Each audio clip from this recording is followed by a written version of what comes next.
Guys, it's finally happening. Funko Pop may have one foot in the grave as we speak. Apparently, they lost $1 million last quarter in comparison to the $8 billion they made last year. They straight up admitted that they might not last another year unless some big changes are made. But don't go celebrating just yet. As a former Claire's employee, I celebrated a little prematurely when they announced their second bankruptcy, only for a buyer to swoop in and save the day. It just goes to show that the tides can definitely turn. But this news just got me thinking about how much I would love to stop seeing Funko Pops consume an unnecessary amount of shelf space in every store that I go in. But it also got me thinking about how Funko Pops have kind of become the face, the poster girl of modern consumerism as we know it. Before I talk about that, I do have a confession for you, and that is that I used to be an avid collector of Funko Pops. Back in 2016, it was typical for me to spend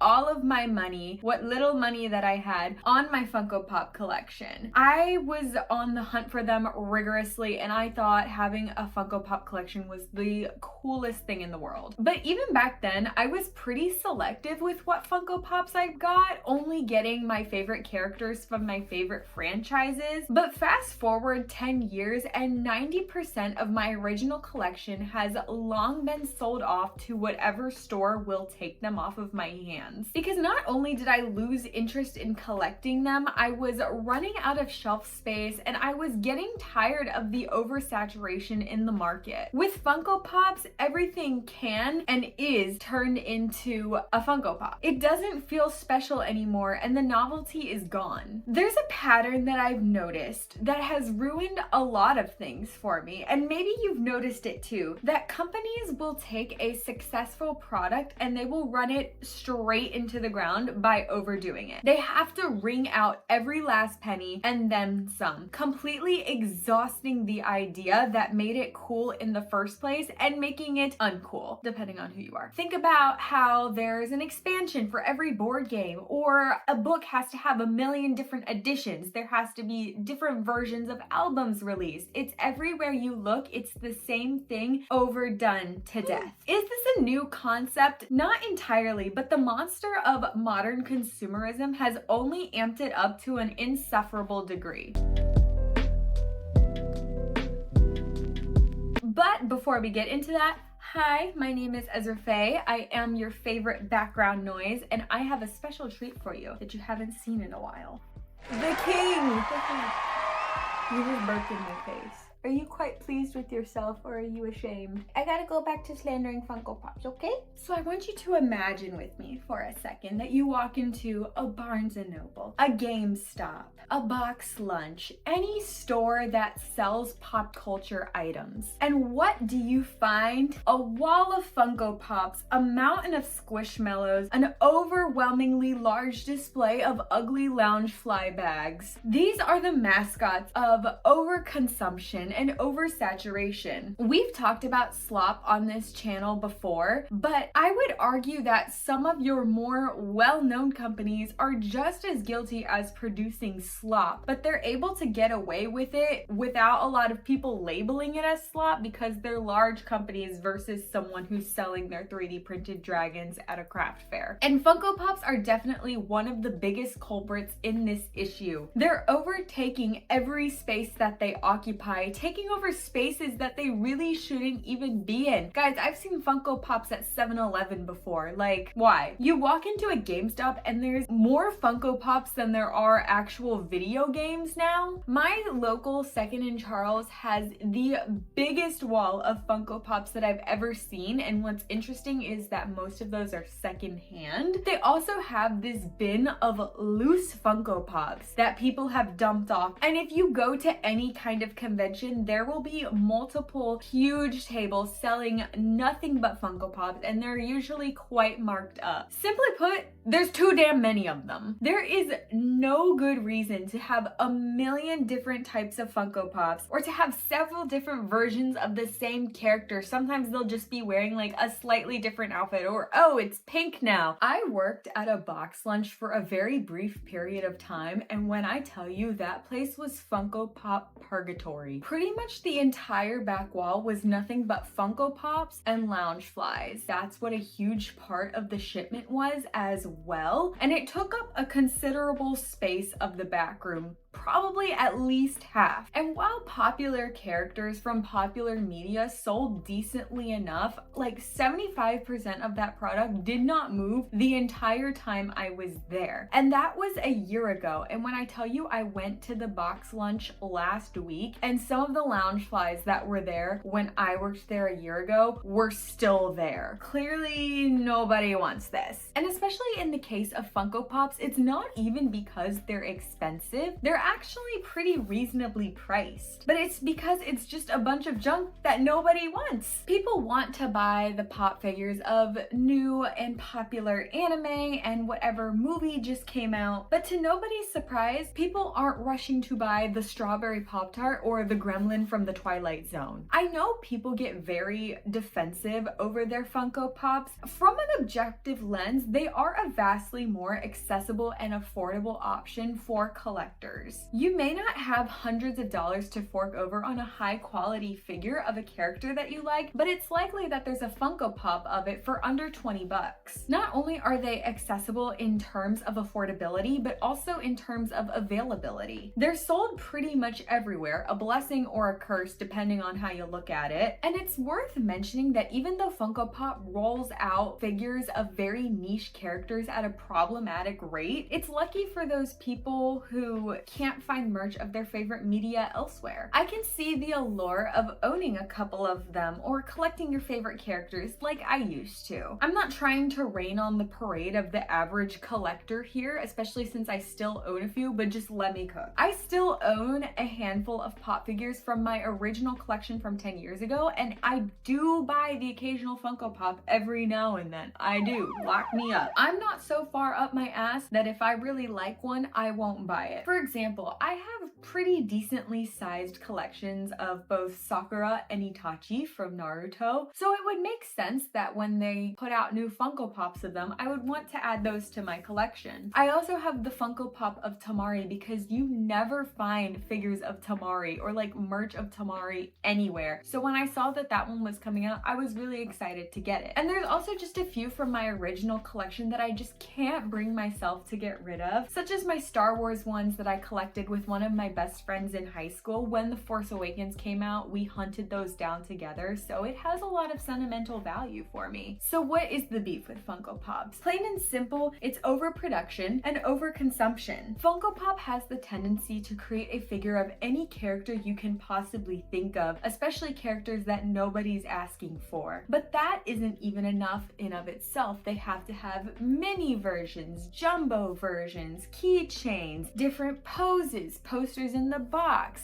sets for them, advent calendars, all sorts of variations that aren't really necessary and don't add value to a pre-existing collection. And all of these different releases just wear off the novelty and make it feel less special and makes it more exhausting. I feel like it can probably even fatigue the most dedicated collectors, because while Funko Pops are cheap when you're just buying a couple of them, if you're trying to collect something from like the Star Wars or the Marvel franchises, that's a lot of money. I remember 10 years ago when I was a pretty frequent buyer, the releases that they had made more sense. They weren't just making up whatever character they could pull out of their asshole. From what I can remember, it was more about what there was a demand for and less about just coming up with something for the sake of coming up with something. I was watching some different videos to get people's opinions on Funko Pops and the oversaturation of, and there was a point brought up in a video that kind of made a lot of sense, which is that Funko Pops are designed to be collected all at once. They come in conveniently sized boxes that are perfect for stacking, whether it's in a store or in your home. I've heard a lot of people complain as well that Funko Pops look really bad, and I gotta be real, I'm 50-50 on this one. I honestly feel like it depends. Sometimes it makes sense for a Funko Pop, sometimes it's just like, what am I looking at? And a complaint built off of the way that Funko Pops look is that they're all based off of the same figure model. I'm not a snob for figures, I'm not a dedicated figure enthusiast, I just like what I like and I don't like what I don't like, and it doesn't get any deeper deeper than that, but I've seen that more passionate figure enjoyers have a disdain for Funko Pops because there are so many other affordable options that look so much better than Funko Pops. Even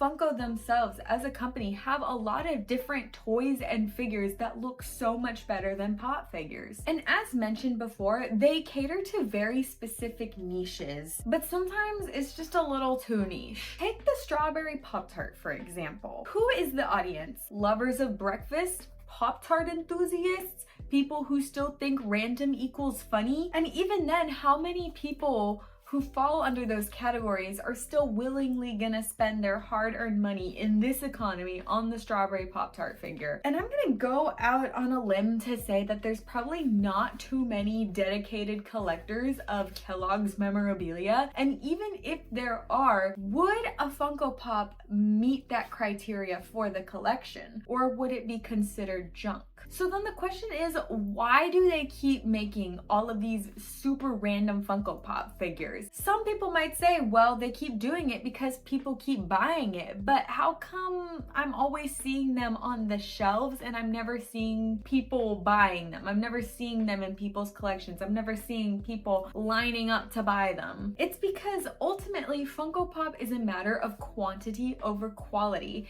and I think this has a lot to do with why they're doing so bad financially right now. It's been my observation that the majority of Funko Pop collectors aren't collecting a certain character or a certain franchise, but they're collecting Funko Pop itself. They're collecting the brand. It's about loyalty to the brand itself, not the IP that the brand is profiting off of. Some people really do just enjoy some aspect of what they are collecting, or just collecting itself as a hobby, which is a whole other argument. But whether or not you see collecting as a hobby as problematic or not, it is something that exists. However, we can't ignore the fact that there's a lot of people who continue to collect Funko Pops because they feel like there's going to be some kind of future resale value. But do they even have any kind of resale value when they're produced at such an extreme rate? The general consensus is that these have no resale value. Things aren't guaranteed to go up in value just because they're old. I have a ton of old stuff around,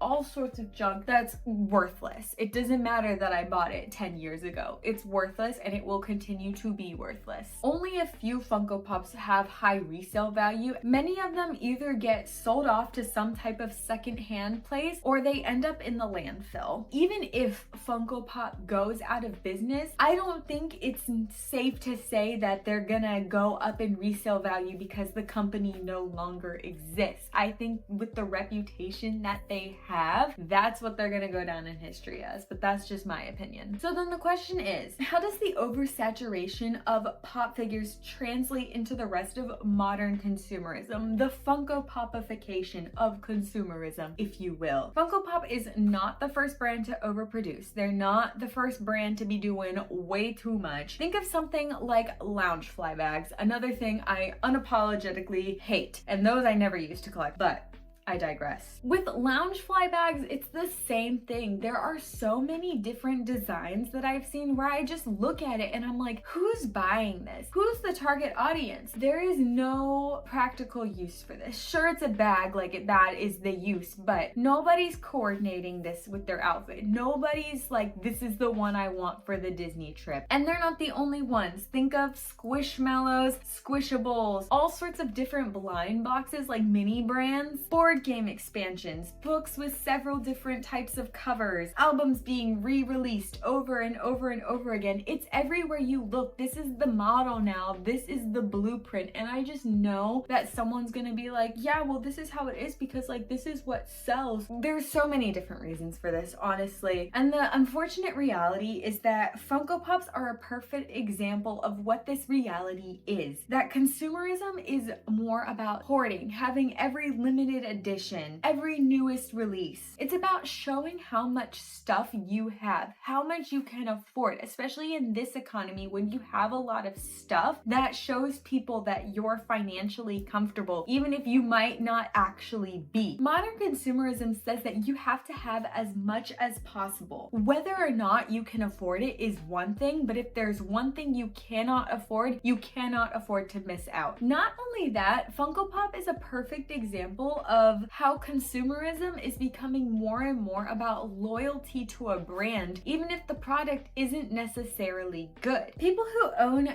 dozens of Loungefly bags, for example, may like the designs to an extent, but especially in regards to more niche designs, it's about adding to the collection of Loungefly itself, the collection of the brand. Because if it was that niche design on a different bag, they wouldn't care at all and they wouldn't buy it, but because it has that Loungefly enamel whatever on it, they eat it right up. It's a never-ending cycle of enough never being enough. You can buy everything from one brand only for a new thing to come out, and then you have to have all of that too. The old stuff gets shoved to the back of the shelf, the back of your closet. It collects dust in the store, and the endless cycle continues when the next thing comes out. People are chasing after what the brands are telling them to chase after. Brands don't continue to roll out products that don't sell. While there is so much blame to be placed on the brands itself, there is equally as much blame that has to be placed on the consumer. I think a lot of people want to go running with their pitchforks to the brands, which is true, but then they won't look in the mirror and realize like we're the ones who put the brands up on this pedestal. Many consumers buy for the sake of buying these days, not because what they're buying has any value or adds anything to their life. Humans deserve to have nice things. We deserve to find enjoyment in things. We deserve to have hobbies, collections if we so desire. But I think a lot of people get it misconstrued and they forget that there is a difference between treating yourself to something and mindless consumption. The latter is an addiction, a brain-numbing process that requires more and more to be satisfied over time. And brands know this, and this is how they're able to continue to produce all of this slop that we don't need, and they continue to rake in your money, and they get away with it. Is it bad to buy things? Is it bad to be a collector? Not necessarily. I mean, just look behind me. I love collecting shit, but I think there's things that have to be remembered, such as shopping in moderation. You don't buy it all at once. You can collect it over time. Curating an intentional and meaningful collection, something that means something to you, not just because it's a brand. Building up a collection over time is something special, and it adds sentimental value, and it gives you a story to tell versus being like, oh yeah, every time Box Lunch comes out with new Funko Pops, I buy them. Doesn't matter what they are. Like, I would also argue though that preferring to buy from certain brands isn't a bad thing either, but I think it just becomes dangerous territory when we start getting into the realm of overconsumption. Overconsumption is such a huge issue in our society right now. It's something that does not look like it's going away anytime soon, and both parties have blame to carry, consumer and company. And the only answer that I can give you is individual responsibility. Change starts with you. Maybe Funko Pop really will go down in flames, and while it'll be nice to see them start taking up less and less shelf space no matter where you prefer to shop, the truth is that another brand is going to come and take its place unless we are willing to break this cycle. We as consumers have to be more intentional about what we put our money in. And look, if you like Funko Pops and you're a moderate collector, like, yeah, that's fine, like, get it, I guess. I mean, I guess to an extent, one could label me as a moderate Funko Pop collector. But let me know what you guys think. I would love to hear your thoughts on Funko Pops, whether you love them or you have disdain for them. But whether it's about this video or if you have ideas for future videos and topics that you would like me to talk about, I always love that. You can either comment them below, you can DM them to me on Instagram, or you can email me right here. Guys, do you like my shirt? I don't know if you could tell because like it's just the eyes this whole time. It says girl dinner and it has Jinshi on it. I I thought it was funny. I haven't bought an anime t-shirt in years, but this was just hilarious to me. Anyways, I'm gonna go because that poor little dog is laying on the couch all by himself and I think he needs some love. Okay, bye!